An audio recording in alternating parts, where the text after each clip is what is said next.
नमस्कार. आजच्या कथेचं नाव आहे पिंपळाचं झाड. सोनापूर नावाचं गाव होतं. त्या गावाच्या माळरानावर एक मोठं पिंपळाचं झाड होतं. खूप मोठं, भरपूर फांद्या आणि भरपूर पानांचं. ते झाड गावातच नव्हे तर आजूबाजूच्या गावांमध्ये भुताटकीचं झाड म्हणून खूप प्रसिद्ध होतं. रात्रीचं तर सोडूनच द्या, पण दिवसा देखील त्या ठिकाणी कुणी जायला तयार नसे, हिंमत दाखवत नसे. लोकांची वर्दळ कमी असल्याने पिंपळाचं झाड खूप डेरेदार बनलं होतं. झाडाखाली सुक्या पानांचा नुसता खच पडलेला असायचा. वाऱ्यासोबत पाने सळसळ करीत. तो सळसळीचा आवाज परिसराची शांतता भंग करायचा. अशा या पिंपळाच्या झाडावर मुंबईच्या 3 मुली दीक्षा, वृंदा आणि शोभा रात्रभर मुक्काम करणार आहेत हे समजताच अनेक लोकांनी त्यांना समजवण्याचा प्रयत्न केला, पण त्या आपल्या निर्णयावर ठाम होत्या. शेवटी पंचायत बसली आणि भूतांना त्रास दिला तर सगळ्या गावाला त्रास होईल असा निर्णय घेऊन दीक्षा आणि तिच्या मैत्रिणींना गावाबाहेर काढलं. संध्याकाळची वेळ होती. आता आपण कुठे जाणार याचा विचार करीत असताना दीक्षा म्हणाली, काही हरकत नाही, उद्या कशाला, आजच आपण झाडावर जाऊन बसायचं. असे ठरवून तिघींनी आपल्या बॅगा उचलल्या आणि पिंपळाच्या झाडाच्या दिशेने चालू लागल्या. आता अंधार पडू लागला होता. हवेत गारवा वाढला होता. बोचरी हवा वाहू लागली होती. चांदण्याच्या उजळात त्या तिघींचा प्रवास सुरू झाला होता.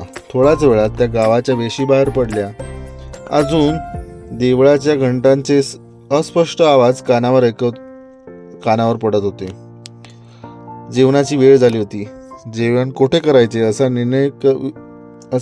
विचार करत असतानाच कुत्र्यांच्या भुंकण्याचा आवाज आला. दीक्षाने मिट्ट काळोखात आपली नजर फिरवली. तिला दूरवर उजेड दिसला. मग तिघी त्या दिशेने वळल्या. झोपडीचा दरवाजा उघडताच दीक्षाने हाक मारली, कुणी आहे का? तेवढ्यात एक तरुणी बाहेर पडली. तिला बघून सर्वजण आश्चर्यचकित झाल्या. रात्रीच्या वेळी 3 मुली इथे कशासाठी आल्यात असा प्रश्नार्थक भाव त्या स्त्रीच्या चेहऱ्यावर आला.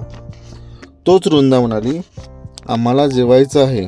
जेवण करून आम्ही आमच्या गावाला निघून जाऊ. थोडा वेळ बसू का इथे? तिने जरा आडेवडे घेतली, परंतु नंतर होकार दिला.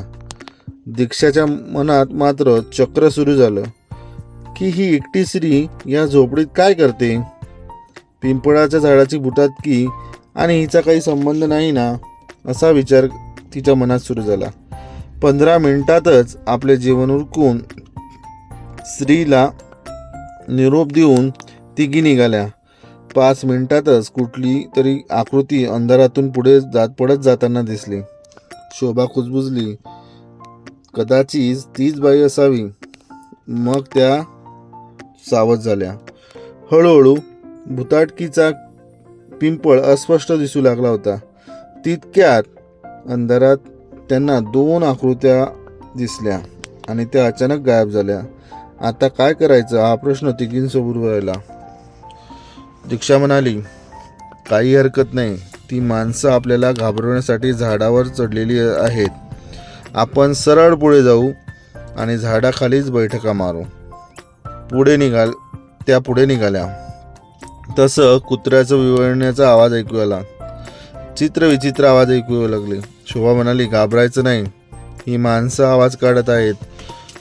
तोच अंगावर टपाटप पिंपळाची पानं पडली. तेव्हा मात्र वृंदा थोडी दचकली. मग दीक्षाने बॅगेतून बॅटरी काढली आणि तिचा प्रकाश पिंपळावर पडला. पाहते तर काय, 2 पुरुष आणि 30 स्त्री पिंपळावर. तिथल्या शांततेचा भंग करत शोभा म्हणाली, सरळ शरण या, आम्ही पोलीस आहोत, नाहीतर आम्हाला बंदूक चालवावी लागेल. बॅटरीचा प्रकाश तोंडावर पडताच ती बाई घाबरली आणि धपकन खाली पडली. आई ग अशी जोरात ओरडली. तोच पिंपळावरचे आणखी 2 जे व्यक्ती होते त्यांनी पटापट उड्या मारल्या आणि ते चक्क पळून गेले. त्या बाईला तिथेच टाकून शोभाने पटकन धाव घेतली आणि तिला पकडले. सारेजण गावाच्या दिशेने चालू लागले. सकाळी बरोबर 10 वाजता गावाच्या पंचायतीसमोर बाईला हजर केलं गेलं. दीक्षाने फोन करून पोलिसांना बोलावले होतेच. पिंपळाच्या झाडावरची खरोखरची भुताटकी त्यांनी गावासमोर आणली. मुलींनी पिंपळाच्या झाडावरच्या खऱ्या भूताला पकडले हे बघण्यासाठी सारं गाव तिथं जमा झालं होतं. मुली म्हणाल्या, हे बघा पिंपळावरचं भूत. मग घाबरत त्या बाईने सगळी गोष्ट सांगितली. गेली 20 वर्ष आम्ही चोरीचा माल पिंपळावर लपवून ठेवत आहोत. तो सुरक्षित राहावा म्हणून आम्हीच भूताची खोटी बातमी सर्वत्र पसरवली. मग तिने दिलेल्या माहितीवरून पोलिसांनी तिच्या साथीदारांना तासाभरातच अटक केली.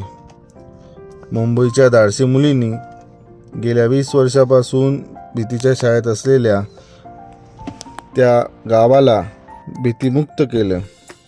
मग गावाने त्या तिघींचा फार मोठा सत्कार केला आणि सन्मानाने मुंबईला पाठवले.